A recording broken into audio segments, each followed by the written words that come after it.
radioinfocité.com, c'est le moment du journal du soir.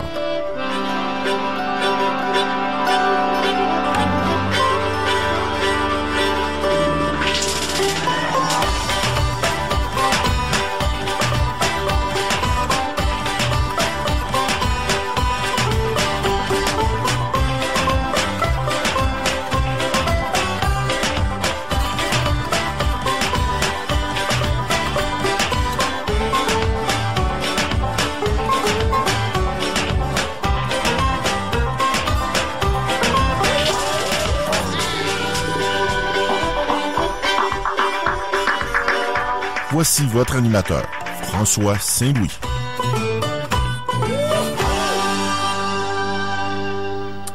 Eh bien, bonsoir, mesdames et messieurs. Bienvenue à cette édition du Journal du Soir en ce 31, pardonnez-moi, 31 mai 2018. Eh bien, ce soir, encore une fois, je vais voir s'il y a un petit peu d'écho ici. Là, ça semble se résorber. Donc, menu ce soir, Carl Brochu est encore dans son marathon du jeudi, c'est-à-dire qu'il a participé aux 2 heures de Radio Infocité Sport, Radio Infosport, excusez-moi, sur radioinfocité.com. Ils ont parlé de chevaux, ils ont parlé de toutes sortes de choses ce soir. Et il poursuit sa collaboration en ce jeudi. Salut Carl, comment ça va? Ça va très bien, François. Ça va bien. Écoute, encore une bonne émission de sport et on va suivre justement la compétition du 24 juin prochain, la Coupe Bannure qu'on va présenter, que notre collègue Max Bradette est à organiser. C'est les deux jockeys Roy et Filion qui vont s'affronter pour le championnat du Québec. J'oublie le nom, j'avais écrit hier les deux noms. Il y a Yves Filion chaque fois. Un dénommé Filion, puis certainement un Roy. Non, Filion, ça c'est la vieille famille. Oui, c'est ça. Je suis pas certain que c'est Filion. Non, c'est Louis-Philippe Roy. Louis-Philippe Roy oui. Et Sylvain Filion. Sylvain Filion. Oui, et puis le fils de Yves, qui est le neveu de Hervé. Donc, Yves, c'est le frère d'Hervé. Et c'est son fils à Yves qui va compétitionner Sylvain Filion contre Louis-Philippe Roy. Ça va être intéressant. 8 courses entre ces deux-là dans le même après-midi. Et tout ça va se passer à l'hippodrome de Trois-Rivières le 24 juin. Et moi, je vais y aller parce que je pense que ça va être si on peut avoir une belle température en plus, ça serait idéal. Mais ça va être une compétition et on va diffuser en direct sur radioinfocité.com. Et il va y avoir toutes sortes d'attractions aussi. La Fondation Équipe Québec va aider, elle va participer en fait à l'événement. Et ça va être une soirée, un après-midi bien intéressante. Et ça va être la première fois, moi, que je passe le jour de la Saint-Jean-Baptiste avec des chevaux. Ça m'est jamais arrivé de ma vie. Et je pense que ça va être une expérience extraordinaire. J'ai déjà été à l'hippodrome de Montréal. Et c'est Max qui m'avait qui m'a initié à ça. Et c'est comme quand tu tombes dedans, comme Obélix, quand il a tombé dans la potion magique, tu peux plus en sortir. C'est quelque chose d'assez extraordinaire, le monde des chevaux. Quand tu es à côté d'un cheval, tu es dans un autre monde. Je vous le dis tout de suite, là, je vais chez notre amie Sophie Robichaud, là, de ce temps-ci. Je vais la voir, et puis là, je rentre dans l'écurie avec les chevaux. C'est extraordinaire. Et on rentre dans... On oublie les autres problèmes dans la vie qu'on a. C'est un peu ça. Donc, 24 juin prochain, tu vas être là, toi, Carl? Absolument. Moi, puis Stéphane a confirmé qu'il serait là aussi, puis Daniel. Donc, on est 3. Il reste juste Serge là à convaincre de venir. Puis moi, c'est des beaux souvenirs, les courses de chevaux. C'est mon père, Charles, qui m'a initié à ça tout petit. J'allais voir des courses à l'hippodrome de Québec. Puis, je me rappelle des débuts de course où le camion avec la clôture rétractable là, fonce là, dans la ligne droite là, pour le départ. C'est pour un jeune comme moi, là, tous les chevaux là, s'alignent, puis ils le font là, de façon instinctive. instinctive. Puis là, tous les 10, 12 chevaux partent en même temps. C'est très impressionnant. Puis les fins de course, où là, les gageurs, ils viennent sur le bord à l'extérieur, là, puis là, ils crient après leur cheval. C'est vraiment... c'est des moments uniques. C'est des moments uniques. Et puis, moi, je pense qu'on est... c'est la première fois... Tu sais, je vais te faire un aveu, mon cher Carl. Avant que je fonde radioinfocité.com, j'étais souvent sur les lignes ouvertes dans les postes de radio AM et FM aussi avec le 98.5 dans le temps de Gilles Proulx, etc. Frenchy Jarreau, plein, on les connaît. Max Bradette, justement, Jeff Plante. Il y avait leur émission, je leur téléphonais à CJMS. Puis plein d'autres. Et quand j'avais 18-20 ans, j'ai téléphoné aux amateurs de sport à Pierre Trudel. Puis je dis, c'est quoi ça, cette affaire-là, d'annoncer des nouvelles du sport, des courses de chevaux? C'est pas du niaiseux, ça, comme sport. C'est pas un sport, des courses de chevaux. Mais tu sais, je parlais comme un gars de la rue Saint-Denis puis Beaubien à Montréal, tu sais. Mais mon père m'avait jamais amené aux courses de chevaux à Blue Bonnet. Fait que... mais quand je suis allé voir ça pour la première fois, puis j'ai vu ça, puis effectivement, t'as raison. Quand tu te mets sur le bord de la clôture, puis tu regardes partir les 8, là, un à côté de l'autre, puis t'as le camion en avant qui s'en va plus vite, là, puis il ouvre les barrières, c'est quelque chose. Ah oui, rappelle-toi, la barrière est en mouvement. Là, tous les chevaux là, qui se réchauffaient, là, ils tranquillement. Puis là, c'est extraordinaire. C'est extraordinaire. C'est des moments là, extraordinaires. Il faut le voir, il faut être sur place pour voir ça, mesdames et messieurs. Venez le 24 juin prochain. C'est à Trois-Rivières. Vous savez, moi, je suis à Montréal. Fait que je vais partir de Montréal, c'est 1h30 de voiture. On part là tranquillement le dimanche matin. On va si Max a besoin de nous autres, on va y aller. Sinon, s'ils sont tous bien organisés, ben on va diffuser. Nous autres, c'est sûr et certain, sur Radio Infocité, on diffuse les courses, les 8 courses pour le championnat entre, comme je le disais tantôt, Louis-Philippe Roy et Sylvain Filion. Ben on ira bruncher un petit peu avant ou après, peu importe. Mais il va y avoir de l'ambiance. Ça va être le 24 juin. Il va y avoir des groupes musicaux de Saint-Tite, du fameux festival de Saint-Tite. Puis, je sais pas, en avez-vous parlé de l'idée qu'on a eue tantôt à la pause? Non, on n'a pas parlé. Il nous restait 10 minutes à la fin de l'émission. Ouais, ben, je vais le proposer à Max. Ça serait une course entre l'homme et le cheval. Et Daniel, j'ai dit Daniel Saint-Hilaire, c'est l'athlète, c'est l'instructeur par excellence au niveau athlétique au Québec. Et c'est quand tu as affaire avec l'instructeur de Bruni-Surin, c'est Macronaris, c'est ça? Macronaris. Macronaris. Ouais. C'est du haut niveau, l'athlète, là. Et surtout. Donc, les sprinters. Ça prend un sprinter contre un cheval. Sur une distance, disons, de, je sais pas, là, Daniel va étudier jusqu'à quand l'homme peut compétitionner avec le cheval. C'est évident sur sur une longueur plus longue, disons, le cheval va, comme on dit, va battre l'homme. Mais jusqu'où ça peut être compétitif, disons. Fait que, en tout cas, et on a même tenté l'expérience une fois. C'était Jesse Owen qui s'était pris contre un cheval. Donc, ça serait intéressant. Ça serait une attraction de plus. Je sais pas. Je vais le proposer à Max. Si ça peut se faire, tant mieux, entre deux courses, ça serait. C'est le 24 juin. Tu comprends? Ah oui. C'est la fête des Québécois. Puis c'est le 24 juin. Fait qu'on met de l'ambiance dans la fête. Puis on met, on fait. J'aime pas le terme, là, mais comment je pourrais dire en français? Là? Créer un événement. C'est créer l'événement. Créer un événement. Il y en a qui disent un happening, là, mais créer l'événement de la fête nationale cette année. Et puis je pense que ça serait... Puis c'est en plein centre du Québec quasiment, c'est à Trois-Rivières, là, où on peut dire comme dans le temps aux Trois-Rivières, on s'en va aux Trois-Rivières. Il y en a-tu Trois-Rivières pour dire Trois-Rivières? Je sais pas. Oui, à la sortie du Saint-Maurice, là, ça se divise en plusieurs. Là. Il faudrait voir. C'est quoi les Trois-Rivières qui disent? J'ai déjà appris ça là, dans le bas du Saint-Maurice, là, ça se divise. Il faudrait qu'on sache ça avant. Ouais. Yvon, trouve-moi ça, mon cher Yvon Gay. Quelles sont les rivières qui composent de Trois-Rivières? Puis François, un autre beau souvenir que j'ai, moi, des courses de chevaux, c'est à la fin de toutes les expos à Québec, c'était le 5000 de CHRC, où là, c'était vraiment un gros événement. Les chevaux faisaient 20 tours.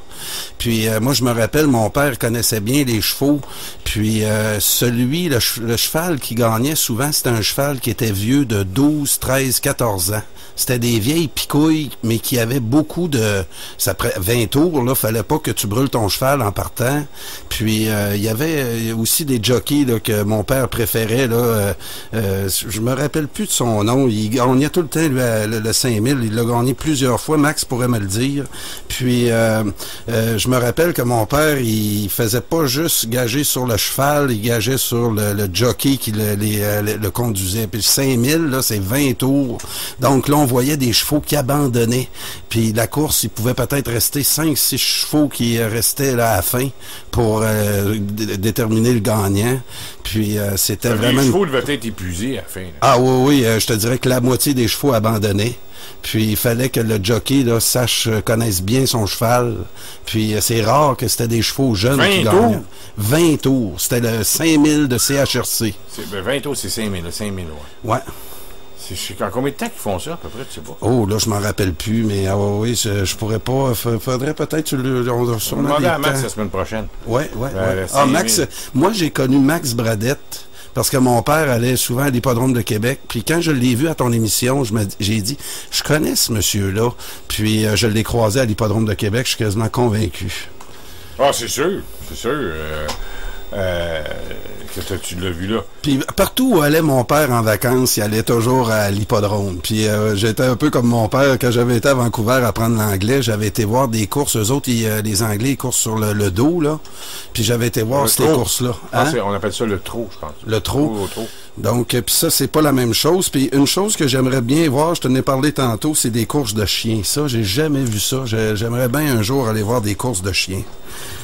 Ouais, mais t'en as pas au Québec. Non, c'est ça, c'est aux États-Unis. Ouais, ben peut-être c'est à réserve. Ouais, c'est ça que tu disais, hein? Ouais, à réserve peut-être. Mais course au trot, record absolu, les trot. Puis l'autre chose que Max nous a bien fait comprendre hier, c'est un élément de fierté. C'est la course de cheval au Québec, c'est de famille en famille. Ça vient de nos racines.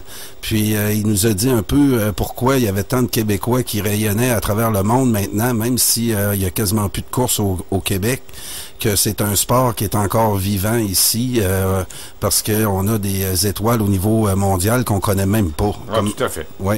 Mais ça, vous savez, tu sais, Carl, quand je peux te comparer ça, le monde des chevaux au mouvement souverainiste au Québec.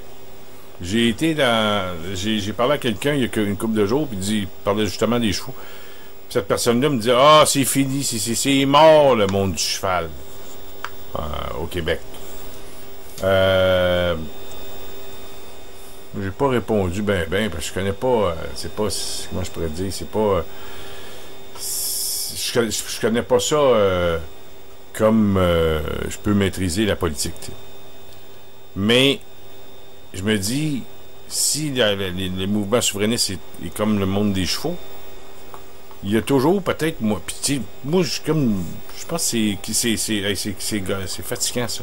Oui, on a ouais, c'est puis ça, je vais être obligé de fermer le Facebook, c'est à moins que ça passe par ça ici, mais j'ai de l'écho. Oui. Quand on entend un courriel Facebook rentrer, là, ça fait des cloches qui sonnent, puis ça devient fatigant. Mais enfin, ceci étant dit, le monde du cheval, le mouvement souverainiste, moi je dis un peu comme le disait tantôt Stéphane Hollinger, il s'agit parfois d'un revirement de situation inattendu et tout peut basculer.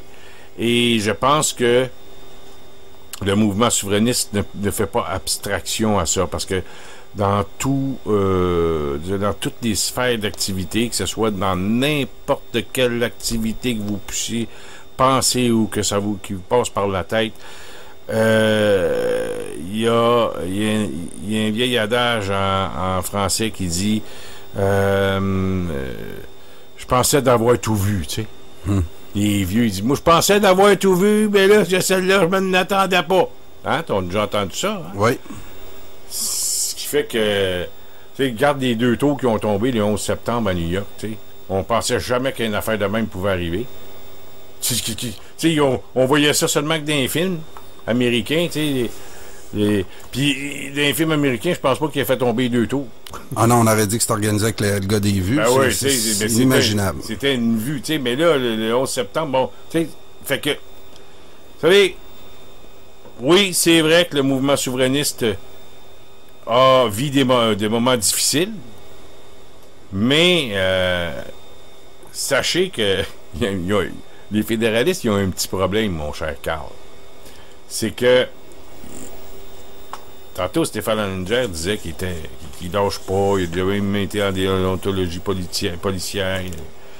Mais on est, puis je disais, j'étais un peu plus loin du micro, je disais, t'es un entêté. Ben, on est des entêtés, les souverainistes. On est des entêtés parce qu'on croit à notre affaire. Je veux bien qu'il y ait des fédéralistes qui croient en leur Canada, puis c'est leur droit, puis il n'y a pas de problème avec ça. Mais il reste une chose, c'est qu'eux savent très bien que à qui ils ont affaire. Et je peux te dire une chose, moi, je suis assez quand même bien argumenté. Je suis assez bien ferré au niveau d'argumentaire. Je suis bien argumenté, je suis capable de me défendre, puis je sais prendre ma place dans une discussion quand il le faut. Et que ce soit n'importe où. Ce qui fait que quand vient le temps, dans un moment donné, d'avoir une discussion avec soit des collègues de travail, des amis, des rencontres au coin de la rue, impromptues, bon, et que ça parle de politique, ben là, je laisse pas passer ben les arguments des autres, ou je les démolis tout de suite, ou ben non, tu sais, je vais tout de suite m'imposer. Et les fédéralistes savent que on est tellement bien argumentés, nos arguments sont tellement incontestables qu'ils veulent soit changer de sujet, passer à autre chose, parler du Canadien, parler de la voix, parler de toutes sortes de on veut éviter de jaser de politique avec les souverainistes parce qu'ils savent très bien que les souverainistes sont des gens convaincus et convaincants. Et la plupart des libéraux que je connaisse là, ne veulent pas trop discuter avec nous autres. Puis je les comprends parce qu'on les mettrait dans notre poche puis ils ne veulent pas avoir l'air fou devant les autres qui sont dans la même pièce. Tu comprends? Ceux qui assistent à ces discussions. Ce qui fait que oui, c'est vrai que le mouvement souverainiste vit un moment difficile, mais il reste une chose, c'est qu'il y a des militants qui sont comme disait Rédu Chartrand, des combattants sans peur, des combattants sans reproche, puis des combattants, là, des vrais combattants, et ça, c'est pas parce que y a des manifestations où il y a 200 personnes, 150, quand dans une population de 8 millions, là, et demi presque, eh bien, il y en a qui disent, on devrait être plus, regardez, je comprends, là, mais c'est pas de même qu'il faut regarder ça. Il faut regarder ça dans la façon dont les gens pensent, qu'ils soient à Rivière-du-Loup, à Grimby, à Graptry, à Montréal, à Québec, à Trois-Rivières, à Rimouski, n'importe où, dans Beauce, à Saint-Georges-de-Beauce, à Sainte-Flavie, à Percé, n'importe où au Québec. L'important, c'est ce que les gens pensent, c'est ce que les gens ont dans leur fond des tripes. Et s'ils sont québécois d'abord, ben ça, là, on pourra dire ce qu'on voudra, tu leur enlèveras pas. Tu peux déménager un gars de la campagne, mais tu peux pas déménager de la campagne du gars. Tu comprends? Oui. Fait que il y a tellement des bons combattants, ce qui fait que la cause est intuable. Bon, je vais te laisser commenter ce que je viens de dire, Carl, mais juste avant, il y a Jean-Pierre Potvin qui me dit Trois-Rivières. Le Saint-Maurice se divise chaque côté de l'île Saint-Christophe et de l'île Quentin et de l'île Caron. C'est ce qui fait les Trois-Rivières. C'est ça que, oui, je le connaissais pas aussi précisément, mais c'est ce que j'avais déjà entendu. Moi, ce que je trouve de positif dans la crise que vit le mouvement souverainiste en ce moment, c'est que on l'a vu avec certains, on le voit avec la CAQ actuellement, ceux qui se collent à la CAQ, c'est souvent des carriéristes. Ceux qui se collent au Parti libéral, c'est souvent des carriéristes qui choisissent la CAQ ou le Parti libéral. Pour eux, c'est de se faire élire pour pouvoir mettre ça dans leur CV. Dans la crise qu'on vit actuellement, le nombre se diminue grandement. Hein. Des vrais comme toi puis moi, il y en a pas beaucoup. Puis dans une crise comme ça, il y a un petit nettoyage de carriéristes. Alors, regarde, on aimerait Drainville, là, ça n'était une vedette qui était supposée de faire connaître le Parti québécois puis que notre message allait mieux passer. Avec le recul qu'on a de Drainville, est-ce que ça nous a aidés? Non. Les vrais indépendantistes, là, on les connaît un petit peu en ce moment, puis il y en a d'autres qui vont arriver. Parce que... Non, mais regarde, je vais te dire, oui. Carl, je t'arrête 2 secondes. Tu parles de Drainville. Oui. Parlons-en un peu de Bernard Drainville. Bon, je comprends. C'est un souverainiste. On s'entend? Il est souverainiste. Tu l'as-tu écouté? Moi, je l'écoute beaucoup là, le midi, là, parce que en travaillant ces chantiers, là, c'est le seul là, qui il est à mur. C'est difficile de l'éviter. Là. Puis vas-y, continue sur Drainville. Vas-y, continue. Oui. Donc, moi, ce que je vois dans cette crise-là, c'est que on va découvrir de nouveaux personnages. Ceux qui aspirent à une carrière dans le mouvement indépendantiste sont pas très enclins à venir avec nous autres actuellement. Puis tant mieux, parce que on va voir apparaître des vrais de vrais. Entre autres, Jean-Martin Hossin, que je connaissais pas beaucoup, que j'avais un préjugé négatif sur lui. J'écoute les discours là, qu'il donne sur la souveraineté, les mythes qu'il essaie de détruire du côté des fédéralistes. Puis Jean-Martin Hossin, je trouve que écoute, c'est pas une vedette de TVA ni de Radio-Canada. C'est un gars qui a essayé de rouler sa bosse un peu partout dans le monde, là, dans les domaines qu'il connaissait. Puis on l'a perdu un petit peu là, à Option nationale. Il a hésité à Québec solidaire. Ça, moi, je trouvais ça... c'est une stratégie qu'il a faite, j'espère. Moi, pour moi, quelqu'un qui hésite entre le Parti québécois puis Québec solidaire, ne serait-ce que 2 minutes, j'ai beaucoup de misère à comprendre, mais il a fait son cheminement. Là, il est au Parti québécois, puis tu regardes les 3 autres partis, là, tranquillement, François, je suis en train de m'en aller vers le PQ, et les autres sont vraiment, ils me repoussent, puis moi, je suis content, en tout cas, que la crise nous enlève, au moins au Parti québécois, là, il n'y a pas de carriéristes, là. Ceux qui choisissent de se présenter au Parti québécois en ce moment, c'est parce qu'ils sont prêts à se battre. Puis après l'élection d'octobre, j'ai hâte de voir les résultats. J'espère avoir un gouvernement minoritaire, libéral ou CAQ, pour qu'on puisse, 1 an et demi après, ça va donner 1 an et demi au Parti québécois là, de purger les éléments que... On veut voir des vrais indépendantistes. En fin de semaine, il va y avoir le vote de Martine Ouellette au Bloc québécois aussi. C'est une date charnière là, dans le mouvement souverainiste.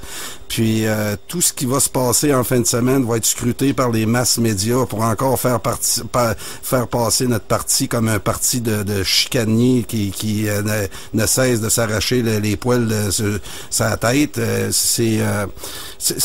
Moi, je reviens à la formule de Claude Veilleux. Moi, je trouve que le Parti québécois est le joujou des masses médias. Puis j'ai hâte de voir apparaître des chefs qui vont les confronter, ces masses médias-là, qu'on puisse avoir des idées nationalistes, indépendantistes, sans qu'on rie de nous autres, sans qu'on nous ridiculise. Puis ça va prendre des gens qui croient, qui ont une vision. Ça prend pas un gars qui change d'idée aux 5 minutes. C'est un peu ça qu'on voit avec Jean-François Lisée. Il émet des idées. 2 heures après, il refait une conférence de presse pour adoucir sa position. On aimerait voir quelqu'un qui affronte les masses médias, quelqu'un qui a pas peur de passer parce qu'ils vont tout de suite l'attaquer d'extrémistes, ils vont tout de suite l'attaquer de xénophobes, ils ils vont toujours essayer là, de faire paraître le Parti québécois un parti de droite. Les masses médias ont réussi à faire croire, entre autres, aux immigrants que le Parti québécois est un parti identitaire et de droite. Puis ça, faut que ça change. Faut montrer un peu plus de fierté, un peu plus de vision, puis d'arrêter de s'excuser d'exister. On revient à... J'ai demandé tantôt, François, à l'émission de sport de passer Bozo les culottes de Raymond Lévesque. Puis écoutez ces paroles de chansons-là, puis c'est un peu ça. On revient là, au Québec bilingue, qu'il va falloir reprendre des débats qu'on pensait régler au Québec. Ben non, il va falloir... Moi, là, ceux qui se présentent pour les mouvements indépendantistes, Parti québécois, c'est le seul qui est indépendantiste. C'est pas des carriéristes, c'est des gens qui choisissent la pauvreté. Parce que défendre cette idée-là en ce moment, il n'y a rien de rentable pour personne qui amène le débat. C'est des gens qu'il faut qu'ils aillent souvent bénévoles. Regarde ceux qui sont à la radio, c'est tous des bénévoles patriotes. Donc, c'est un peu comme Joe Monferrand. J'ai donné l'image à Daniel, puis il l'a aimé. Joe Monferrand, sa mère lui a fait promettre de jamais faire de l'argent avec sa force physique puis ses batailles. Ben, ceux qui s'engagent dans le mouvement indépendantiste en ce moment, ils doivent pas le faire pour une carrière. Ils doivent pas le faire pour un CV futur. Ils doivent le faire pour le peuple. Puis ça, je suis convaincu, François, il va apparaître. Puis c'est pas juste peut-être une personne, ça va être plusieurs qui vont entraîner plusieurs autres personnes.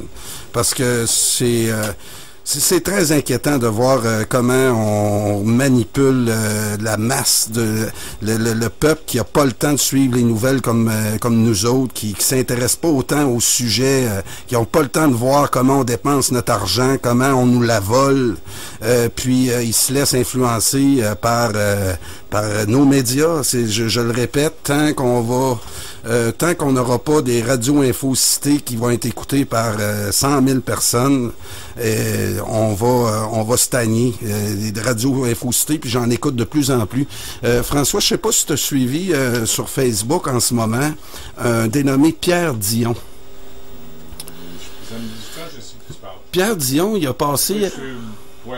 C'est ça.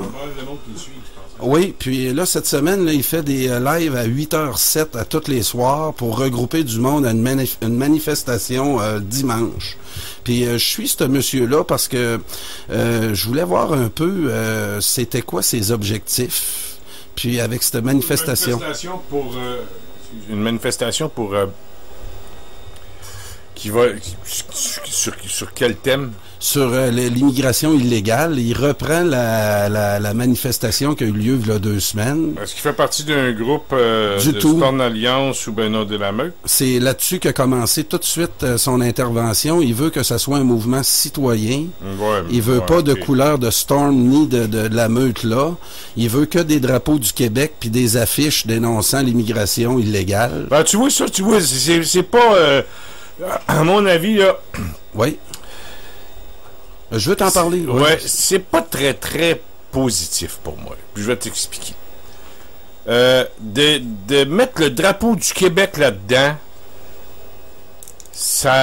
on se met tout de suite ces immigrants-là à dos. On est contre vous autres, qu'est-ce qu'on a dans les mains, le drapeau du Québec? Ça veut dire que tout de suite, là, paf, ils s'en vont chez les libéraux. C'est ça, puis là, on sert... Je trouve pas ça... tu sais, je regarde la meute, puis l'autre, Storm Alliance, là. Ils ont des drapeaux du Canada, eux autres, puis ils s'affichent avec la feuille d'érable, puis bon, c'est de leurs affaires. Mais si c'était pas des souverainistes qui allaient à leur manifestation, il n'y aurait pas un choix. Très d'accord. Avec les drapeaux que je vois quand je suis allé à une couple de manifestations, j'ai assisté, là. Par certaines manifs, je suis allé, j'étais d'accord avec ce qu'ils disaient, mais j'y allais aussi comme observateur pour Radio Infocité. Et puis, je regardais les deux partis, là. Il y avait les Antifa, puis la Meute, ou l'autre. Tu vois, là, quand c'était la Meute, moi, dans le Storm Alliance, regarde, juste le nom anglais, il m'énerve. Oui. Juste ça, en partant, il m'énerve. Ça, d'ailleurs. Non, mais regarde, ils sont niaiseux. Mais, pas de ma faute, là. Ben non, je dis pas qu'ils sont niaiseux, là, mais excusez-moi, je suis allé trop loin. Il manque de cohérence. Ouais. Ben, c'est des fédéralistes, OK? Quand tu as un drapeau du Canada, t'es fédéraliste. Bon, attends, il y a des drapeaux du Québec, des patriotes, là.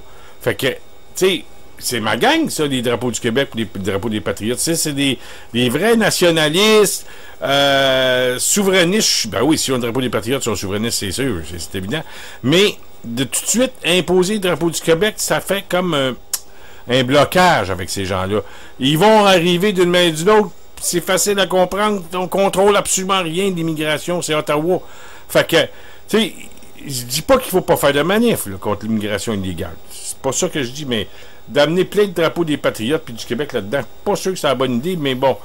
Moi, je suis qui là, pour dire aux gens quoi faire? Je leur dirai pas quoi faire, puis c'est un mouvement spontané, fait que je peux pas rien faire. Mais je peux te dire une chose, c'est que les Storm Alliance, puis l'autre, la meute, là, si c'était pas des souverainistes qui allaient participer à la manif, il n'y aurait pas grand monde. En tout cas, d'après ce que je vois là, au niveau de l'affichage des gens. Donc, ceci étant dit, vas-tu aller voir ça, toi, Didier? Écoute, je vais... Moi, c'est sûr que je vois pas là. Non, non, mais si j'ai l'occasion, je vais aller le voir. C'est où, ce manif-là? C'est à Roxham. Là, ils veulent faire au chemin que les migrants rentrent, vraiment sur le chemin Roxham. Puis, là, 2 semaines, ils ont interdit de faire une manif là parce que tu es comme dans un bois. Puis assurer la sécurité des gens qui vont aller manifester, c'est très difficile à cet endroit-là. Ils pourront pas. Moi, je pense qu'ils pourront pas. Mais je veux pas détruire en rien ce qui essaie de travailler. Mais je peux te dire, François, que ce monsieur-là, je l'ai écouté, là, c'est live. J'ai écouté une bonne partie cette semaine. Puis je voulais voir s'il tombait dans la facilité, s'il était là juste pour son ego. Puis je regardais comment il s'organisait en ce moment. Puis je peux te dire, par contre, qu'il travaille de la bonne façon. C'est-à-dire que il prend les noms un après l'autre, il essaie d'organiser des transports, il essaie d'identifier et de nommer chacune des personnes qui veulent venir à cette manifestation-là. Ce que en tout cas, il semble vouloir travailler pour aucun groupe identitaire. Puis il veut que la population se lève pour dénoncer ce phénomène-là là, qui existe depuis environ 2 ans, puis que personne veut dénoncer parce que la meute puis Storm Alliance, c'est comme mort dans l'œuf. On n'aime pas ça au Québec, ces 2 groupes-là. C'est pas eux autres qui vont regrouper la population. Puis Stéphane Dion, en tout cas, Pierre Dion, le langue qui a approché, je lui lance pas la roche, puis j'ai hâte de voir là, ce dimanche comment ça va se passer. Si j'ai l'occasion d'y aller, François, c'est sûr que je vais aller faire un petit tour. Puis, les dernières fois que j'étais là, François, comment tu penses que ça coûte une manifestation de même? Je vais te dire, là, du bord du Storm Alliance, puis les Antifas étaient à peu près 75, puis du bord de Storm, il était à environ 300. Puis je peux te dire qu'il y avait à peu près un policier pour un manifestant. Ça doit coûter cher, ça. C'est sûr. Au niveau de... c'est parce que tu fais rentrer des policiers à temps double. C'est évident. Mais là, regarde, on n'est pas pour s'arrêter de faire des manifestations parce que ça coûte cher de police. Non, mais c'est parce que sinon, écoute, en 2012, il y a des policiers qui se sont achetés des voitures neuves avec le temps supplémentaire qu'ils ont fait. Et tu veux dire une chose, ils en ont fait en maudit. Pendant 3 mois, des manifestations, ils étaient brûlés, les gars. Là. Ça arrêtait pas à toi, les gars. Il faut que je fasse attention, mon cher Carl. Et les filles. Oui. Oui, il faut faire attention. Ce qui fait que, c'est ça. Ceci étant dit, ben bon. Je voulais te parler en tout cas de Comment il s'appelle, lui, Pierre Dion? Pierre Dion, puis en tout cas, là, je vais te dire, j'y lance pas la roche à Pierre, puis je trouve qu'il travaille bien, il va avec son cœur. Tu vois que c'est pas un gars monté par l'armée canadienne. C'est vraiment, il a fait ça personnel. Hier, là, il y avait un fermier qui a parlé, là, ses vues ont battu l'émission au point de bascule hier, François. Point de bascule n'a pas fait plus que 105 live dans son émission hier. Lui, il a pété le 175 à un moment donné. C'est bon. C'est très, très bon. Donc, moi, je suis beaucoup ça pour Radio Infocité, François. Ces vedettes-là de Facebook, là, je les analyse beaucoup, puis si des fois tu veux de l'information, en tout cas, j'essaie de... Je trouve que c'est de là que ça va partir. Des gens, des monsieur tout le monde qui vont se rassembler. Ça peut être la force des réseaux sociaux. Hein, si passe le mot, ou l'autre passe le mot, ce qui fait que c'est la force des réseaux sociaux. Par contre, il reste une chose, c'est que hier, je sais pas si tu as entendu parler, il y a eu une manifestation à Montréal contre le prix d'augmentation du prix de l'essence. Il y avait juste une personne. Il y avait une personne. Ouais. Tu sais, je veux dire... ça veut pas dire que cette manifestation... Faut pas rire de ça dans un sens. Je vais t'expliquer travaille pourquoi. fort. Parce que la personne qui a organisé ça, là, un, c'était qui? Puis deux, c'est peut-être un ulu-berlu dans son fond de salon qui fait 3 ou 4 posts sur Facebook, puis il appelle la manifestation, puis il va tout seul, puis il connaît pas un chat. Hey, moi, je l'ai fait des spectacles là, au Théâtre Plaza, puis je rentrais disons 250, 300, 350 personnes, parce que je vendais les prix des billets. Les assemblées que j'ai faites, j'en ai fait, puis c'était gratuit. Il y a déjà venu 1000, puis 1500, puis 2000 personnes. Mais ça, c'était gratuit. Bon, ça va. Mais un vendredi soir à Boîte-à-Marius ou non au Théâtre Plaza, eh bien, 350 personnes, 400 personnes, il fallait que j'en travaille un coup pour remplir. Mais c'est vrai qu'il fallait vendre des billets. Mais là, tu sais, à amener les gens au chemin Roxham, ben, il faut que tu payes le gaz. Tu vas le payer ton 10$, là, ton repas au restaurant avant d'aller là. Tu vas le payer ton 10$ d'entrée. Plus, ça va te coûter. Quelqu'un qui s'en va là une journée, là, à une manifestation, ça lui coûte 60-75$. L'essence, les sous-marins que tu achètes au restaurant. Puis, tu sais. Puis, François. Ce qui fait que ça vient de. Je veux te faire un parallèle avec une. J'ai pensé à juste ça. Avant, là. Oublie pas ton idée, là. Parallèle, puis écris ton idée. C'est important parce que j'ai une pub à faire tout de suite, Martin. Je viens de parler à Martin. Mesdames et messieurs, demain soir, branchez-vous à partir de 19h à radioinfocité.com. En fait, débranchez-vous donc pas. C'est compliqué, là. Vous débranchez jamais. Laissez toujours votre radioinfocité.com ouvert sur un onglet sur votre ordinateur en haut. Quand vous n'avez rien à entendre, vous lisez des petits articles, tout ça, sur les réseaux sociaux. Puis, il n'y a pas de musique dans la maison. Mettez ça à radioinfocité.com. Pas difficile. Donc, à partir de 19h, 19h30, il y a les demandes spéciales. En français, s'il vous plaît, vous envoyez ça, là, studio@radioinfocité.com, studio@radioinfocité.com. Vous faites vos demandes musicales et Jean-Marc va vous faire jouer ça. Vous avez un groupe à faire connaître aux gens en région, n'importe où sur la planète, même aujourd'hui, la planète française au monde, radioinfocité.com, on est branché partout sur la planète, ce qui fait que vous avez un groupe de votre petit coin de pays qui chante en français. Envoyez ça, envoyez un démo ou un MP3 à Jean-Marc à studio@radioinfocité.com et on va vous faire entendre ça demain soir. Tout de suite après, à l'émission Tout le monde me parle avec votre animateur Martin-Joseph Lamontagne. Il va faire un spécial sur la crise au Bloc québécois. Et ses invités seront Antoine Dubé, ex-député du Bloc québécois, Xavier Barsalou-Duval, actuel député du Bloc, Yves Perron, président du Bloc québécois de Berthier-Masquinongé, Michel Filion, président du Bloc québécois de Saint-Hyacinthe, Acton, et probablement d'autres invités. OK? Donc, c'est à partir de 20h30. Je répète les invités. Puis, il va y avoir probablement la confrontation, mon cher Carl, demain soir. Là. Ah oui. Branchez-vous, ça peut s'obstiner et pas à peu près. Et si ça s'obstine pas assez à mon goût, ben, je viendrai ajouter mon grain de sel un peu plus tard. Tu vas voir qu'il va m'arranger puis ça s'obstine en masse.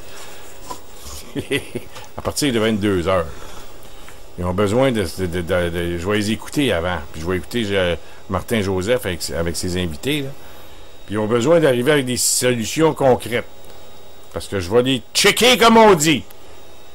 Ce qui fait qu'Antoine Dubé, ex-député du Bloc québécois. De Lévis. De Lévis. Oui. Xavier Barsalou-Duval, actuel député du Bloc québécois. Il y a Yves Perron, président du Bloc québécois de Berthier, Masquinongé. Michel Filion, président du Bloc québécois de Saint-Hyacinthe, Acton. Et d'autres. Et Martin va assumer la direction de cette émission. Vas-tu être là, toi? Oui. Tu vas être là? Oui. OK. T'as besoin de pas trop louvoyer. Hein? Ah non. Mets tes culottes. Absolument. On va avoir une belle émission demain soir. J'ai bien hâte. Oui, parce que là, à un moment donné, là, c'est assez de traiter un, puis l'autre, puis un, puis petit, mon père est plus fort que le tien, puis non, hey. Ah non, faut que ça finisse. C'est assez, là, c'est assez. Puis, ouais. Bon. Mais, je peux te dire une chose, mon cher Carl, ça sera pas fini. Non. Même après le vote. Mais là, toi, là, on va mettre ta table, t'es parti. Tu mets la barre où? Quel pourcentage pour Martine Ouellette? À 60 et plus, moi je pense qu'elle peut rester bien en selle. 60 de 50 à 60, là, ça risque de reprendre la crise. Puis en bas de 50, elle s'en va. Ça, en bas de 50, elle s'en va, mais c'est pas ce que j'ai senti. Moi, on peut pas rester là à 40. Non, c'est ça. Mais moi, je pense qu'elle va l'avoir, son 60%. Sa ténacité. Puis, moi, je pense que l'erreur des 7 démissionnaires, c'est de vouloir partir un nouveau parti. Non? Je trouve écoute, si elle perd, il n'y aura pas de deuxième parti. Non, ils vont venir... Ils vont venir et ça va ils vont reçu. Mario n'attend que ça. Là. Mario Beaulieu ne restera pas si Martine Ouellette reste à un vote de confiance. Moi, je mets la barre à au moins là, 66, aux 2/3, 66%.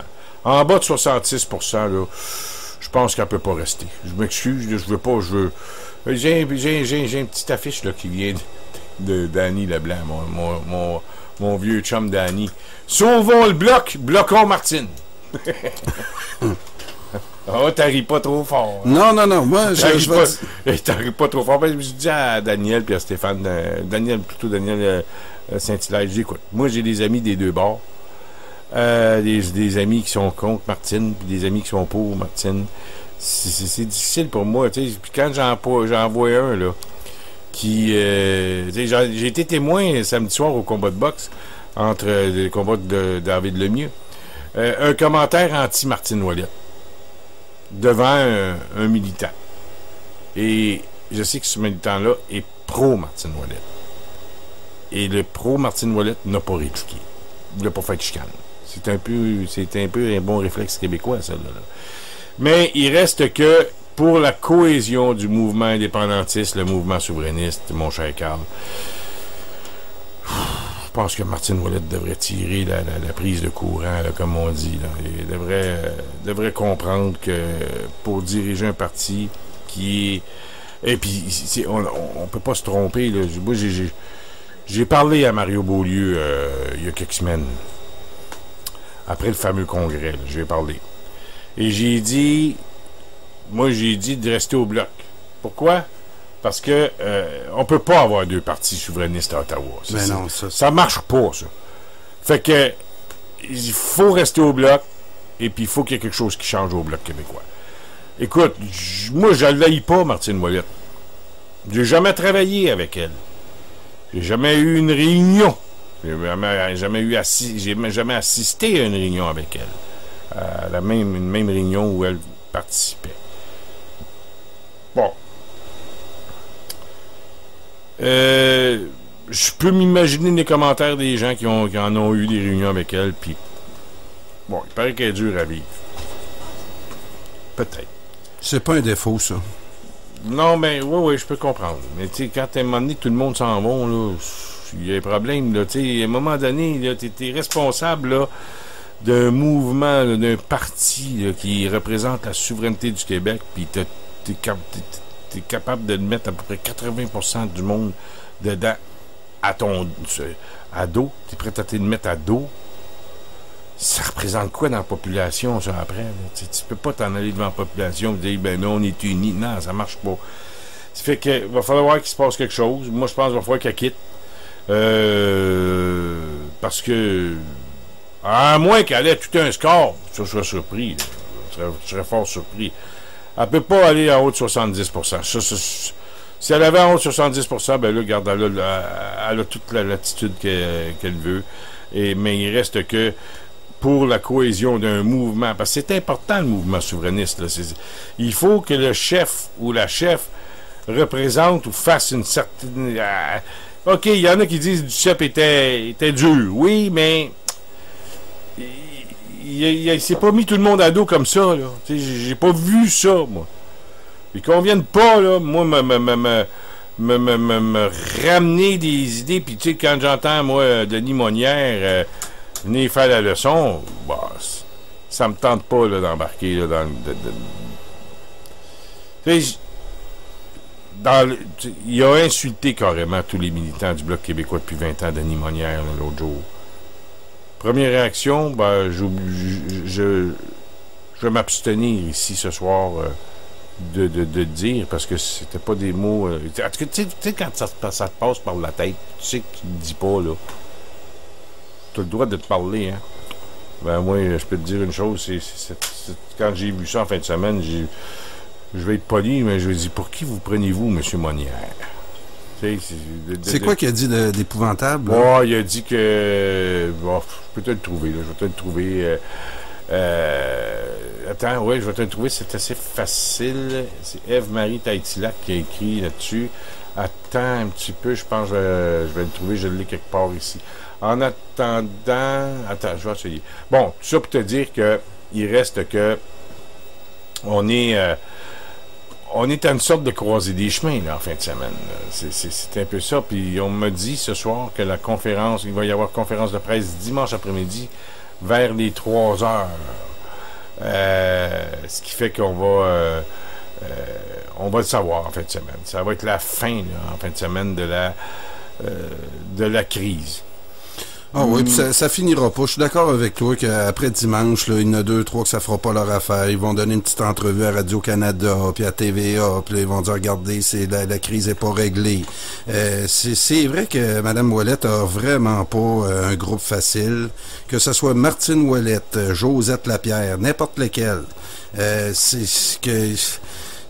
On vit des crises actuellement parce que, comme je t'ai dit, là, les carriéristes, ils viennent pas au Parti québécois en ce moment. Tous ceux là, les beaux puis les belles de notre société, les grandes vedettes, et ils aspirent pas là à venir au Parti québécois parce que ça prend là des guerres de tranchées, ça prend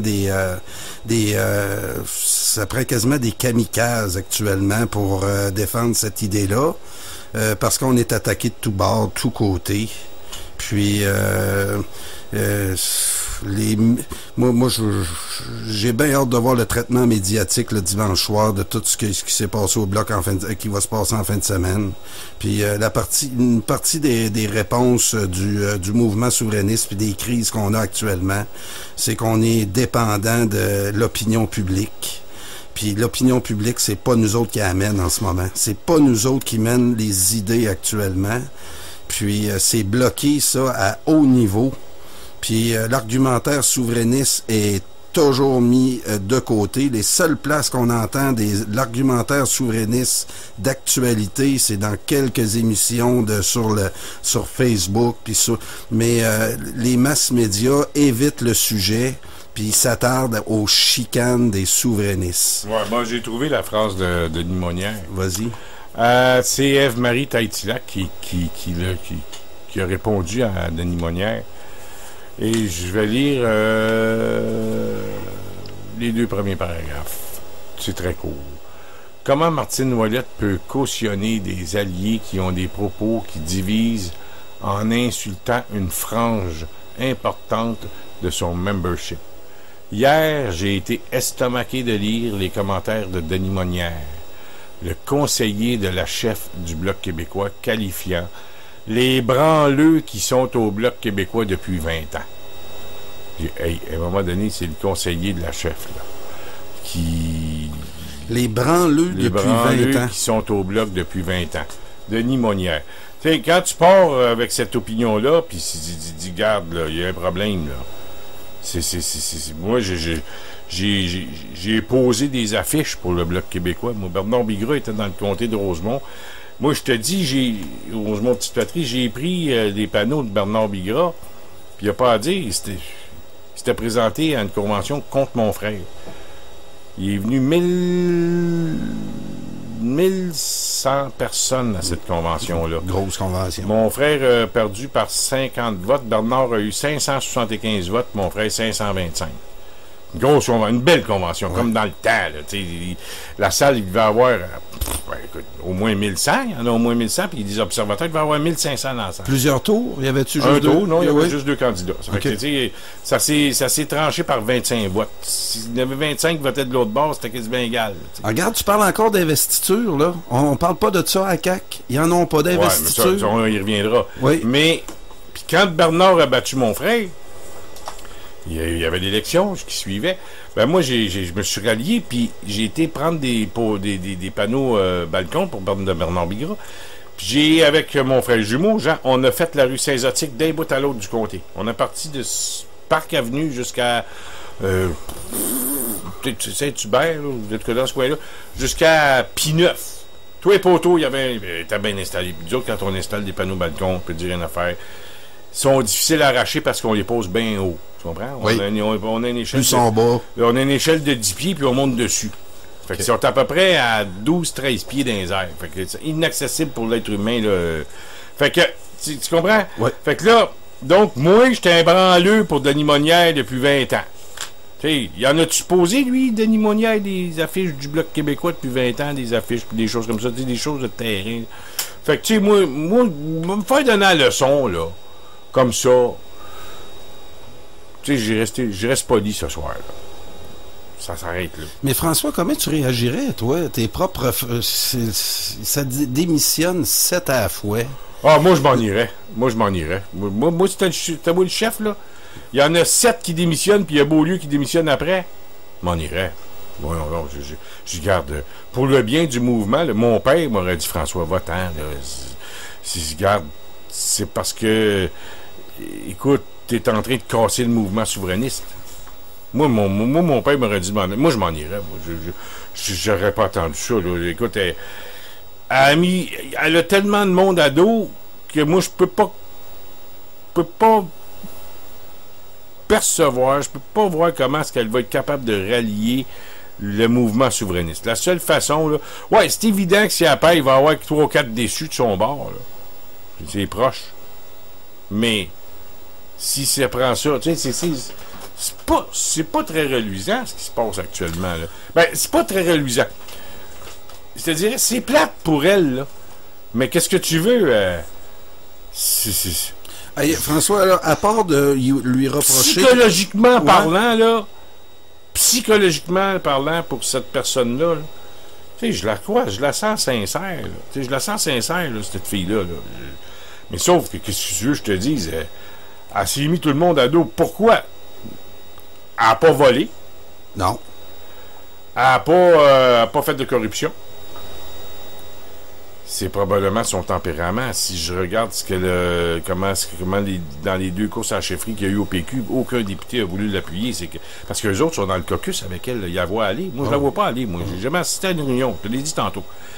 Et puis là, personne ne l'a appuyé sur 2 campagnes. Bizarre. Puis les mêmes qui l'ont appuyé, c'est les mêmes qui sont peut-être au Bloc qu'aujourd'hui, là.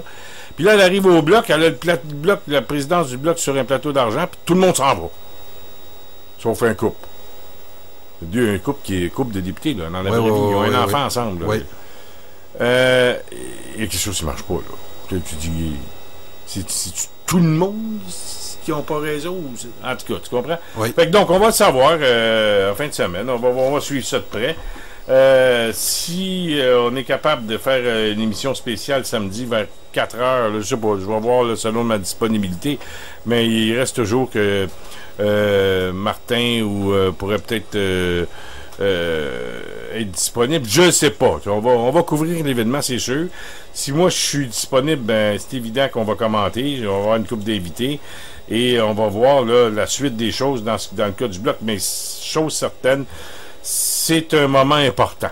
Ah oui. C'est un moment important parce que là, parce qu'ils le savent, hein, les députés qui ont démissionné là, du Bloc québécois, que 2 partis, c'est suicidaire. C'est pas des fous, là. Ah non, ça... Monique Posé, Louis Plamondon, Luc Thériault, Mario Beaulieu, ils savent. Oui, ils ont lancé une ballonne comme ça, là, Québec debout, mais ils savent très bien que si Martine Ouellette revient, là, ils reviennent tous, ces gens-là. Là. Et, tu sais, ça va... En tout cas, j'ai hâte de voir. Mais moi, entre... tu sais, j'aime l'argument des gens. Oui, c'est une tough, Martine Ouellette. C'est une tough. Puis ça prend des chefs tough parfois, là, tu sais. Mais accepter que... moi, j'aurais peut-être pas été... Tu sais, si c'est ce que j'entends, si ce que j'entends est vrai, qu'elle est très difficile à travailler dans les réunions, puis elle a toujours raison, etc., moi, j'aurais foutu le camp aussi, là. Moi, je suis sûr qui serait parti, là. Moi, je ne mettrais pas l'intégrité souverainiste indépendantiste de Luc Thériault en doute, là. Jamais. C'est un indépendantiste, Luc Thériault, là. Moi, je le sais, là. Je connais Luc Thériault. Puis Louis Plamondon, je le connais aussi. Moi, les commentaires que j'ai entendus sur les réseaux sociaux, c'était tous des mangeux de merde, parce qu'ils ont démissionné, c'était des traîtres. Moi, là, regarde, ces commentaires-là, là, je passe tout droit très rapidement. Puis des deux bords, hein? Deux bords, François. D'autres bords, là, ils n'ont pas dit tous des beaux mots sur Martine Ouellette. Puis ça reste des chicanes là, de fond de cours. Le fond, là, a pas changé. Là. Tu me l'as dit, il reproche juste qu'elle est dure à travailler. Donc, c'est au niveau de l'ego. Là. On n'est pas au niveau politique. On n'est pas... il n'y a pas eu de crise politique qui fait qu'elle a mal paru dans un dossier qui nous fait dire qu'elle sera jamais une bonne chef. C'est pas ça, là. C'est au niveau de l'ego, là. Puis, l'autre chose, on est manipulé par les masses médias. Cette chicane-là méritait pas la couverture qu'on a eue semaine après semaine des médias de masse qui allaient chercher le commentaire de Pierre Jean-Jacques pour entretenir cette nouvelle-là. Puis là, on pense qu'elle finit dimanche, cette crise-là. Ben non, tu viens de m'annoncer à soir, François, qu'elle va continuer. Elle va continuer, la chicane. Puis ça... Bon, ben, tu sais, si Martine Ouellette n'a pas son vote, non, je pense que ça va se terminer. OK. Bon, moi, je pense que ça va se terminer. Il faut que ça arrête. Oui, je pense que ça va se terminer. D'un bord ou de l'autre. Si elle a son... attention. Si elle a le pourcentage d'appui qu'elle désire, et pour elle, 50% plus 1, ça suffit, moi, ça suffit pas. Moi, il faut que ça soit au moins 66%, les 2 tiers. Les 2 tiers sont souvent appliqués pour changer les règles de procédure dans une salle de réunion. Ça prend 2 tiers pour disons, sursoir au règlement, etc., etc. Ce qui fait que ça prend au moins les 2 tiers. 66. Si en bas de 66, là, bon, je pourrais me satisfaire de 63, 65, là, je ne reviendrai pas fou, là. Mais 50%, oublions ça. Et si elle a 50% plus 1, ça, la crise peut continuer. Mais en haut de 66, en haut des 2 tiers, là, je pense que les 8 députés vont dire, bon, OK, on se représente pas aux prochaines. Ça ne donne rien de faire 2 partis, je vous le dis. Ah non, c'est ça. Mais disons qu'il y en a pas un qui va être élu. Ben non, c'est ça. C'est de garocher de l'argent à l'eau, là. De lancer de l'argent par les fenêtres. C'est un peu ça. Là. Enfin, on va voir, ça va se dérouler. Le vote commence demain. Et je vous rappelle que demain soir, ici même sur radio-infocité.com, il va y avoir un certain prélude à tout ça. Là.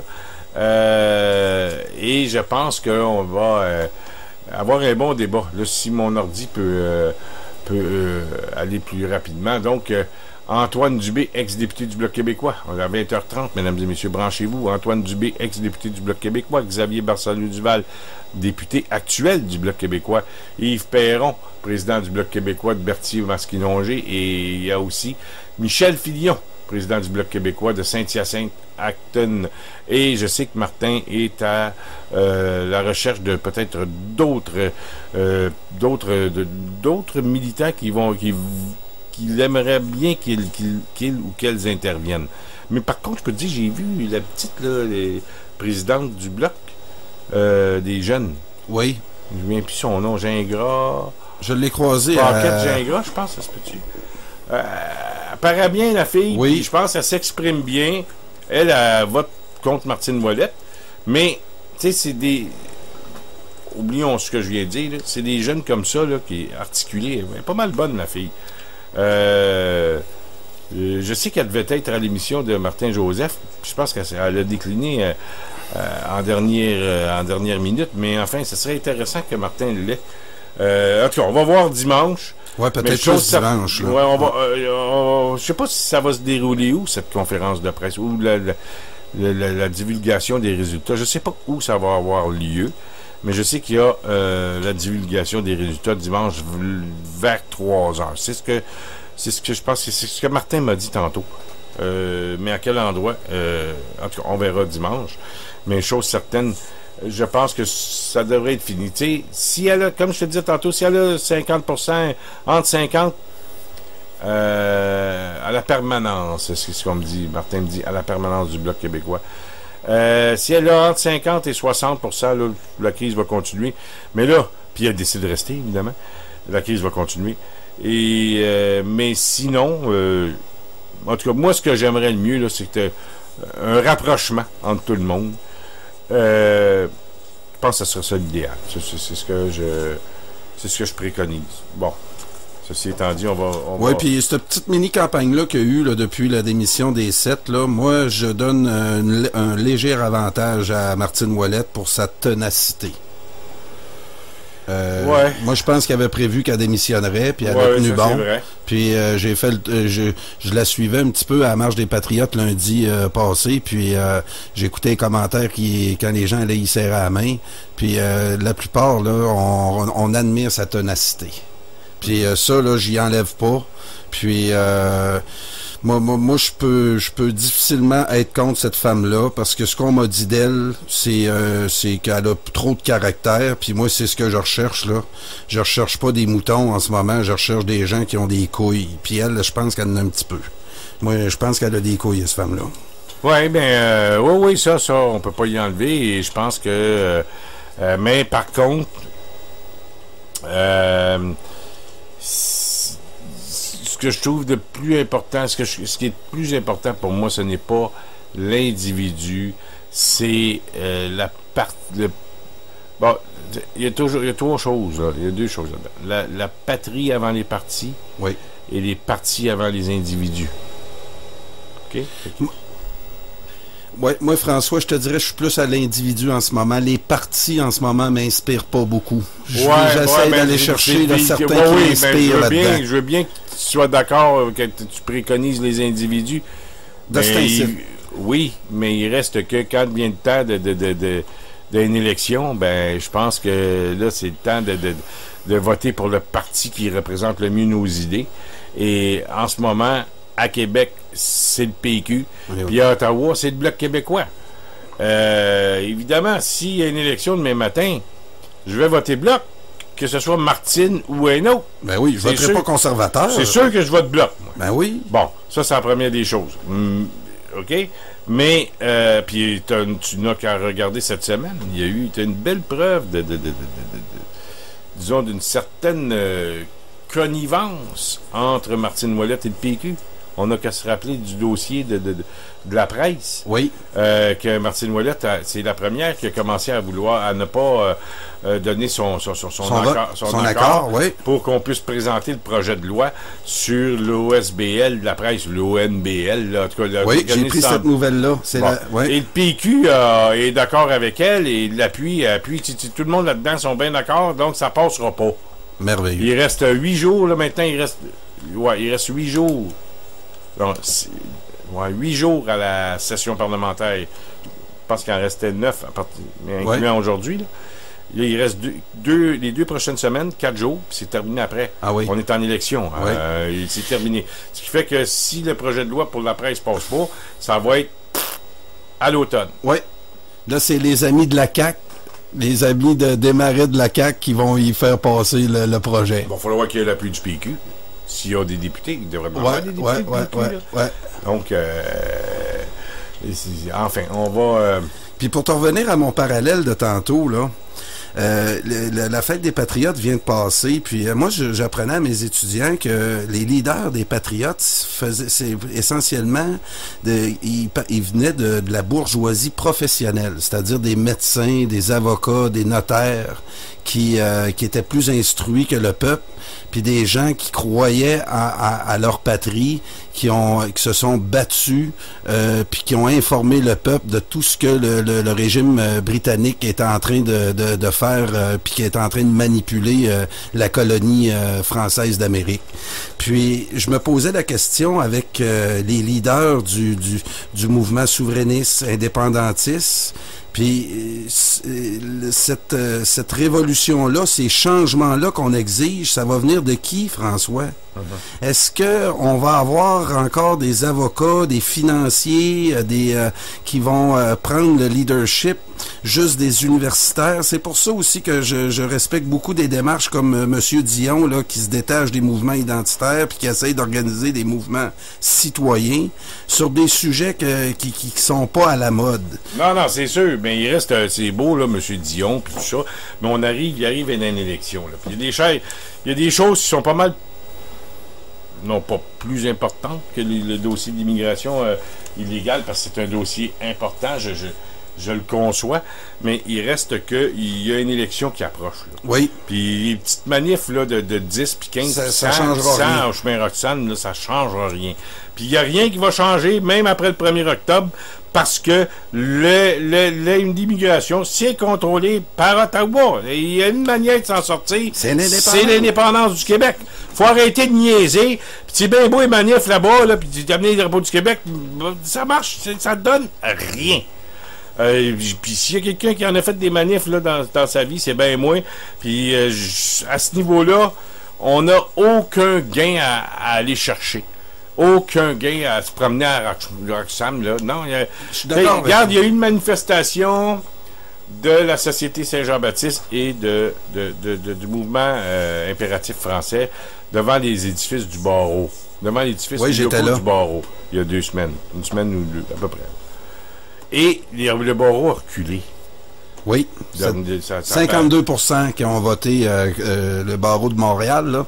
52% vont voter contre, donc ils ont été obligés d'abandonner les démarches. Bon, tu vois, je dis pas que c'est la démarche de la Société Saint-Jean-Baptiste puis du mouvement impératif français qui a fait en sorte que ils ont reculé. Bon, tu viens de m'apprendre que puis je le savais pas, 52%. Il y a eu un sondage probablement parmi les membres. Ils ont réuni tous les ceux du barreau, là. Je sais pas c'est qui ont leur carte là-dedans, puis ils ont fait un vote puis ça a passé à 50. Parfait. Ouais. Donc, mais il y avait comment je pourrais te dire, il y avait à cette manifestation-là de la SSJB puis du mouvement impératif français une certaine il y avait une certaine chance que le but de la manif soit atteint, c'est-à-dire un changement de décision du barreau.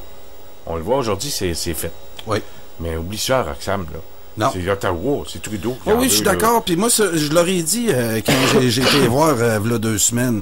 La vague migratoire qu'on a depuis 2 ans, c'est pas nouveau qu'on nous remplace au Canada, les francophones. Ça fait 258 ans. Fait que tu te réveilles là depuis 2 ans que le fédéral fait des manœuvres pour nous tasser. C'est bien beau, mais depuis 95, ça s'est intensifié beaucoup. Puis depuis 258 ans, c'est ce qui s'est passé au Canada. Donc, comment ça qu'on n'est pas capable de comprendre ça, qu'il reste juste une province française, puis on est en train de la grignoter. Ah, puis tu sais, il y a une chance qu'il y a des militants comme moi, toi, puis des Saint-Hilaire de ce monde. Puis oui. Puis tu sais, je vais mettre je vais nommer des gens, des militants souverainistes, tant à gauche qu'à droite. Des militants là, sincères. Ouais.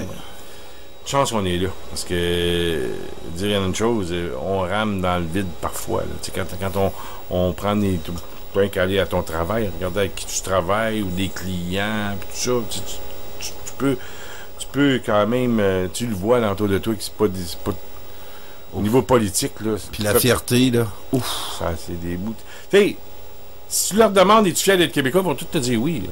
Mais dans le quotidien, là, ça va écouter à tes. Hey, combien de fois je rentre dans l'autobus, là? OK? Où je passe là, sur la rue, là, je me promène, puis je vois un chantier de construction. Là. Puis les gars, ils ont leur grosse radio sur le chantier de construction. Ils mettent ça fort, hein? Oui. dehors, quand ils font des balcons l'été à l'extérieur, ou des travaux extérieurs, puis les gars vont stripper des logements, puis là, il n'y a pas de porte, puis il n'y a pas de fenêtre, puis t'entends, c'est en anglais. Oui. Des Québécois, là. Ah oui. Des Québécois, là, des Tremblay, Gauthier, etc., qui écoutent la radio en anglais à Chaume FM, cette affaire-là. Ce qui fait que, tu sais, c'est pas là qu'on va... Mais ils sont fiers. T'sais, ils vont bien aimer Éric Lapointe, mais en tout cas. Ceci étant dit, on va... François, je pense qu'on a perdu le combat un peu là-dessus, puis il faut revenir là-dessus. Ben, faut revenir. Tu sais, il y a une façon, là, pour les gars de construction, puis le chauffeur d'autobus, tu sais, le chauffeur d'autobus, sa radio est à Chaume FM, puis c'est qui JM, puis des affaires la même, là. Ça me choque à tous les fois, mais j'ai parlé à Paul-André Desbiens, un chauffeur d'autobus très, très impliqué dans le mouvement, puis il dit, François, c'est contre la Charte des droits et libertés, les gars, ils ont le droit d'amener, les gars, les filles, les chauffeurs, ils ont le droit d'amener la radio, puis écouter le poste qu'ils veulent. Bon, j'aimerais t'amener sur un autre sujet. Alexandre Taillefer, mon cher... Monsieur Subvention. Ouais, Monsieur Subvention. T'as-tu vu la caricature avec Couillard sur une borne électrique? Non, je l'ai pas vu. Mais je peux te dire une chose, pour le très, très, très ambitieux homme d'affaires, là, Alexandre Taillefer, on le sait, il est couronné depuis peu par Couillard comme le nouveau président de la campagne des libéraux. Quelle vedette. Mais il reste une chose, c'est que son arrivée en politique se passe peut-être un petit peu mal. Du moins, jusqu'ici, puis tu vas voir, regarde bien ça. Ah oui, les vedettes ont la vie dure. Regarde Marissal, ça n'a pas atterri comme il faut. Non, ben ça, c'est lui qui cachait tout. Là. Ouais. Mais attention, tu vas voir sur Taillefer. Je vais te dire une chose là. Tu sais, on l'a vu, hein, dès son annonce, là, ben, depuis un bout de temps, il a fait une profession de foi envers les valeurs soi-disant progressistes du premier ministre Couillard. Et ça, c'est quelque chose. Ah non, ça n'est drôle. Ça n'est drôle. Puis c'est bien confié à Paul Arcand il y a un bout de temps que son ambition était de devenir premier ministre du Québec un jour. Rien de moins, tu sais. Puis, en d'autres termes, ça veut dire succéder à Couillard. Ce qui, on n'en sort pas, là, supposerait une défaite du Parti libéral. Puis c'est Taillefer qui la dirige. Il veut remplacer Couillard. Couillard va le chercher pour diriger la prochaine campagne. Il y a quelque chose de bizarre là-dedans. Hein? Il aurait dû se parler les deux avant. Mais il y a deux nouveaux éléments troublants qui viennent d'arriver. Hein? Tu parles de M. Subvention. Ben, on apprend que Couillard a discrètement, hein, tu le sais, consenti 2 prêts qui totalisaient 4 millions à Taillefer pour son entreprise Théo Taxi. Pour... tout ça, là, 4 mois avant que celui-ci là, devienne président de la campagne du Parti libéral du Québec. Là. 4 millions. Hein? 4 millions, ça, je vais te dire, là, ils sortent la nouvelle aujourd'hui, là, dans 2 jours, plus personne va s'en rappeler. Là, ils sortent tout son... c'est dans le plan de communication du Parti libéral, là. Ils sortent les petits cacas à Taillefer tout de suite, là, pour que le monde s'en rappelle. Il y en a un autre là, qui s'en vient, là. Oui. C'est que tout ça face à la réticence à impliquer les avocats de son contentieux qui le mettait en garde contre son projet, la Ville de Montréal, qui était réticente, la Ville, à impliquer ses avocats, a plutôt utilisé un avocat qui a été référé par Taillefer pour négocier le contrat de la formule électrique. Et puis tout ça a fini qu'ils ont mis sur pied le controversé organisme à but non lucratif Montréal, c'est électrique. Et puis, t'as-tu vu ça, la photo des gens qui fait partie de ce groupe-là? Ouais, il y avait Molson, Cogeco, Roson. Ça, là, c'est toute la gang de... C'est eux autres, le vrai pouvoir à Montréal, François. C'est eux autres qui contrôlent par en dessous, puis qui rient toutes de nous autres. Ça, moi, là, j'étais écœuré de voir cette gang-là. C'est vraiment, là... Je comprends pas qu'on ait ce niveau de tolérance-là au Québec.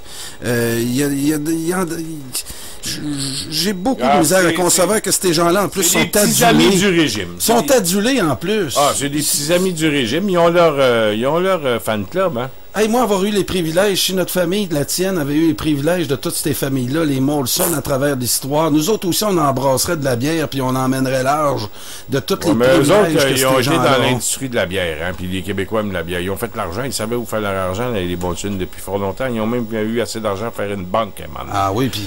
fait que, tu sais... Mais c'est la même affaire que le pot, hein. Ceux qui devaient avoir le droit de brasser, c'était des chums, hein.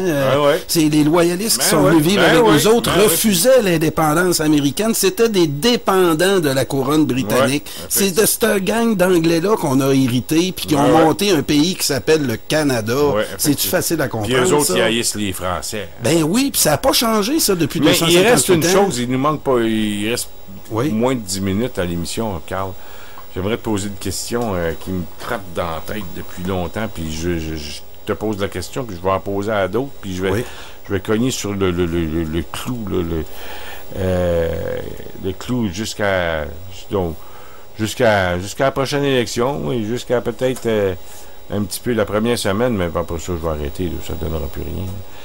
C'est est-ce que le Parti québécois, est-ce que tu penses, Carl, que le Parti québécois va, durant la prochaine campagne électorale, utiliser l'argument ou tout le côté des libéraux, de la corruption libérale, des enquêtes à l'UPAC qui concernent les libéraux, la corruption, la collusion, le mine de la gauchetière. T'en veux-tu, là? Oui. En veux-tu, là, de la commission Charbonneau, ce qui a été nommé, toi et non des collaborateurs du Parti libéral. En veux-tu de la matière? T'en as en masse. Est-ce que le Parti québécois va se servir de ça pour la prochaine campagne électorale, puis de foutre ça à couillard en plein débat, puis de revenir là-dessus, la corruption? Est-ce que le Parti québécois, tu penses, Carl, va utiliser cette formule? Ben, c'est le point principal. Que plus on voit l'équipe de la CAQ se monter, puis qui nous parle du vrai changement, puis qu'on dit « Oh, si, boulot, c'est encore toute la gang de chums à démarrer qui s'en va là. » Puis des libéraux qui se transforment tout à coup en caquistes, nationalistes, homéopathes. Des gens qui s'en vont là nommés par un chef qui se fait conseiller par Philippe Sirois. Là, tu dis, le Parti québécois peut maintenant varger sur ce l'UPAC, tout ce que le financement frauduleux des partis. François, j'ai fait de la politique 2-3 ans dans le coin de Lévis, puis je serais quasiment capable de t'expliquer comment fonctionnent les cocktails de financement où on nous demandait de payer cash. C'est toutes des choses, ça, que... Les mieux placés pour nous dire c'est quoi qui se passe à ce niveau-là, c'est les 125 députés-là. Puis Bradette disait l'autre fois que Kadir était un des seuls à dénoncer ça. Oui, parce que les fraudes là, en matière de financement politique sous la loi de René Lévesque, Québec solidaire l'a quasiment pas contourné, cette loi-là. Mais ce qu'on s'aperçoit, là, c'est que René Lévesque, avec sa loi sur le financement politique, ça l'a pas empêché les fraudes électorales. C'est les spécialistes, les plus grands avocats du Parti libéral, les plus grands financiers, connaissent toute la façon de présenter les papiers, puis comment cacher les enveloppes. Pour qu'on ils ont les meilleurs de l'autre bord. C'est ce qui rend notre job d'indépendantiste encore plus difficile, François, parce qu'on a à se battre aussi contre des gens qui sont payés pour nous battre. On a des mercenaires payés par nos propres taxes pour nous détruire. C'est ça aussi. Et toutes ces fraudes-là, qu'on sent que la haute finance en ce moment fait des choses. Le 40 milliards perdu par la caisse de dépôt, il n'y a jamais eu de coupable. Il n'y a jamais eu de coupable. Comment peut-on perdre 40 milliards puis pas avoir de coupable?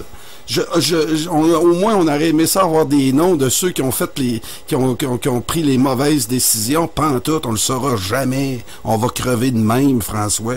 Ça me frustre. Qu'on nous vole de l'argent en plein jour. puis que les Québécois sont tellement occupés à faire leur paiement, puis à écouter leurs petites émissions à la fin de la journée. Je les comprends, Christy, ils ont à peu près une demi-heure ou 1h30 à la fin de la journée pour se reposer. Ils écouteront pas un débat avec Lehir, puis Alexandre Cormier, puis ces gars-là vont écouter, ces femmes-là, ces hommes-là vont écouter des petites émissions pour les divertir. Donc là, on revient aux anciennes méthodes du jeu, du pain et des jeux.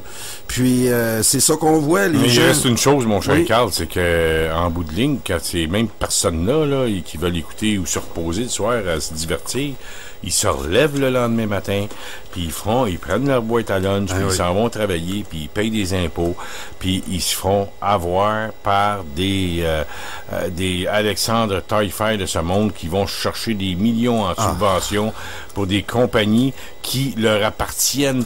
Il y a certaines subventions est-ce qu'elles ont déjà été remboursées? Là, on se pose, tu sais, on voit ça, là. Vont-tu rembourser ça? Y a-t-il un contrat en bonne et due forme avec le gouvernement, lui, Alexandre Taillefer? On est en droit de se la poser la question. C'est toujours bien notre argent qui a pris, lui-là, qu'on lui a prêté. Puis ce même gars-là qu'on lui a passé, toi puis moi, en se levant, là. Puis monsieur qui veut se divertir, puis madame qui veut se divertir, là, le soir, en écoutant la télé, là, quand elle va se prendre sa boîte à lunch demain matin, puis on va la sensibiliser comme quoi le président de la campagne du Parti libéral a reçu 4 millions. Ah oui, puis l'autre affaire là, qui nous ont déjà parlé, là, oui, puis l'autre affaire qui nous ont parlé là, à l'UPAC, là, c'est pas nécessairement, c'était dans le cadre de l'UPAC, c'est que des libéraux qui achètent des édifices gouvernementaux, qui font rénover juste avant de les acheter, puis après ça, ils relouent ça au gouvernement. Oui. Puis c'est tout des chums. Ça me frustre, François, d'entendre parler des affaires de même. Pierre Bibeau, qui c'est plein d'édifices qui lui appartiennent, puis dans ces mêmes édifices-là, il loue ça à la SAQ, c'est pas moi qui le dis, c'était marqué dans les journaux, là. Il y a une enquête là, de Félix, le journaliste à la facture? Non, Félix Séguin, à TVA. Je pense que c'est Félix Séguin qui a trouvé ça, que Bibeau, qui était le grand argentier du Parti libéral, a plein d'édifices qui relouent au gouvernement? Ben oui, c'est connu, c'est pour ça. C'est connu, mais ça insulte pas personne. Non, mais c'est parce que ça intéresse pas le monde. Moi, je peux te dire, je parle à un gars de cet incite, là, ce qui l'intéresse, là? C'est le Canadien de Montréal, puis les joueurs de la Ligue nationale de hockey. Parfait. Puis ça, là, je peux te dire une chose. Moi, je prends un vilain plaisir à le taquiner, puis te dire que hier, j'ai dit, là, c'est Golden Knight en 4. J'aurais pu, s'il avait gagné hier, j'aurais patiné encore, mais tu sais, je trouve toujours le moyen de piquer, puis de dire, mais quand tu parles de la maudite caisse de dépôt qui a perdu 40 milliards, je te rappellerai que une journée ou dans l'heure ou dans la journée, dans le 24 heures qui a suivi, le Canadien de Montréal a congédié Guy Carbonneau, puis il n'y a plus un journaliste qui n'a plus jamais entendu parler du 40 milliards de déficit. Ça a été couverture là, de première page jusqu'à je sais pas trop quoi, là. Guy Carbonneau congédié, 40 milliards, même les centrales syndicales, qu'il y avait des membres là-dedans qui ont perdu leur fonds de pension, n'ont rien dit. Ils se sont réveillés 3 ans après pour en parler. Centrale syndicale. Fait que, tu sais, puis là, on voit là, qu'il y a de la corruption dans les syndicats. C'est pas nouveau, ça. Ce qui fait que là, on est pogné là-dedans. Est-ce que le Parti québécois va oser parler de ça pendant la prochaine campagne? Tu viens d'en trouver deux, là, un ou deux sujets, là. Les édifices gouvernementaux qui sont loués aux amis du régime. Est-ce que le PQ va oser parler de ça? Souviens-toi, dans la dernière campagne, Pauline Marois a voulu effleurer le sujet, puis Couillard est arrivé, puis il a dit, si vous voulez en lancer de la boîte, on va en lancer de la boîte. Ben moi, j'aurais dit à Couillard, ouais, ben attends-moi demain soir au débat, tu vas voir, à mesure de t'amener une chaudière de boîte, parce que moi, je vais t'engarocher de la boîte d'en face. Là, il aurait pogné net. Ah oui. Il aurait pogné net, tu l'aurais déstabilisé bien. Puis y a-tu de quoi de plus difficile que ça, le monde de la finance? C'est rendu tellement complexe. Papier commercial. Parce que faites-en pas. Hein, si le PQ y arrive, là, oui, le papier commercial, parlez-en du papier commercial dans perte 13 milliards puis dans le papier commercial. Puis au Québec, c'est la seule place en Occident qui qu'il l'avait coté 3A. C'est qui a fait coter ça 3A? En tout cas, qui fait qu'on en a acheté plein. C'est des dossiers qui vont être à suivre, hein? Oui. Parce que il faut que le Parti québécois parle de ça pendant la campagne et dans des moments stratégiques. Je dis pas qu'il faut qu'il parle de ça en plein mois de juillet, là. Mais quand il faut qu'il parle de ça quand ils vont savoir là, qu'ils vont avoir l'attention de la population. Et l'attention de la population va être entre le 1er septembre et le 1er octobre. Très d'accord. Tu sais, c'est peut-être pas le 1er septembre, à la fin de semaine de la fête du travail, les gens vont fermer leur chalet, là, tout ça, là, l'école recommence, là, mais tout de suite après, là. C'est là que le vote va se geler. Après le 10-12 septembre, là, dans les 20 derniers jours, c'est là que tu rentres dedans. Là. Ah ouais, puis là, tu dis, couillard, tu veux en lancer de la boîte, ben prépare-toi, parce que moi, j'ai les mains, je vais m'essalir les mains, j'aurais pas peur de m'essalir, parce que moi, t'en lancer de la boîte. Puis y'a pas peur, tu vas voir avec mon Philippe. Viens-t'en dans le débat, je t'attends de proche. Puis moi, une affaire qui me fait espérer un gouvernement minoritaire, parce que je crois pas, là, puis je le souhaite, c'est que vraiment, Legault, là, il a encore sorti en fin de semaine passée, puis il est vraiment malhabile. C'est vraiment un gars, là, c'est vraiment un mauvais tribun. Mais tu disais tantôt qu'il y avait beaucoup de libéraux chez la CAQ, puis vice-versa, des libéraux à la CAQ, de la CAQ aux libéraux. Mais oublie pas, là, il y a bien des péquistes qui se sont en allés à la CAQ là, dernièrement. Les apparatchiks, là. Oui. Mais il va se passer à Montréal comme il s'est passé à Québec. C'est que quand le vote caquiste devient trop fort, les libéraux se mettent à voter pour la CAQ. Mais je vais te dire, effectivement, les péquistes sont beaucoup plus faciles à emmener à la CAQ. Une certaine partie des libéraux. Mais quand là, Legault va se mettre à cafouiller... Mais ça, c'est pas sûr qu'il va cafouiller. Ça, c'est pas certain. Mais le vote libéral s'en va plus vite, effectivement. Oui, mais souviens-toi, à la dernière campagne électorale, ça allait mal pour la CAQ. C'est Legault qui a sauvé son parti. Ouais, mais encore une fois, avec les masses médias qui ont fait paraître le débat comme étant le grand il avait touché un point, puis je me souviens de point. C'était quoi donc? Il y a un éléphant dans la pièce, Monsieur Couillard. C'est Legault qui a sorti cette phrase-là. Ouais. Et ça a marqué l'imaginaire. OK. Des fois, il y a des petits moments là, qui durent un quart, un dixième, 3 secondes. Et ça, c'est là qu'il est allé chercher. Puis je te dirais que celui qui peut lâcher une droite, un crochet de gauche par surprise, c'est Lisée. Effectivement, j'ai hâte qu'il mette ses gants de boxe. Ça, c'est évident. Bon, donc, on termine là-dessus. Il reste 1 minute. Et je tiens à te remercier, mon cher Carl. Je tiens à remercier à toute l'équipe aussi de Radio Infosport. Et, n'oubliez pas, demain soir, 20h30, il y a un spécial à l'émission de Martin-Joseph Lamontagne. Émission qui commence à prendre pas mal son envol, moi, je dire une chose. En compagnie, évidemment, de toi, Carl Brochu, demain soir, à l'émission Tout le monde me parle. Et donc, c'est ça, avec la participation de toi, Antoine Dubé, ex-député du Bloc québécois, Xavier Barsalou-Duval, député actuel du Bloc, Yves Perron, président du Bloc québécois, Berthier-Masquinongé, Michel Filion, et lui, président du Bloc québécois de Saint-Hyacinthe-Acton. Mais il va y avoir probablement aussi d'autres personnes qui vont se joindre au débat. Moi, je vais venir faire mon tour vers 22h, 22h15, 22h30. On va voir comment ça va. Et puis, je vais essayer de venir mettre mon petit piquant là-dedans. Mais il reste une chose, c'est que bravo à Martin qui, lui, a su, encore une fois, rassembler une belle table ronde demain soir et d'avoir une discussion, espérons-le, de haut niveau. Mais je pense que Martin va mener ça de main de maître. Donc, rendez-vous demain soir, 20h30, tout de suite après l'émission Les Demandes spéciales sur radioinfocité.com. Et je pense qu'on va avoir une belle soirée de radio. Et tout ça, je peux vous dire une chose, le vote à l'heure où on va se parler demain soir, où va avoir lieu l'émission, va déjà avoir une partie du temps de fête pour la, disons, le temps de votation des bureaux de vote pour la confiance en Martine Ouellette. Merci d'avoir été là. On se donne rendez-vous demain soir, tout ça sur radioinfocité.com. Merci. Salut, Carl. Salut. C'était le Journal du Soir sur radioinfocité.com avec François Saint-Louis. Pour tout commentaire, nous vous invitons à nous écrire info@radioinfocité.com.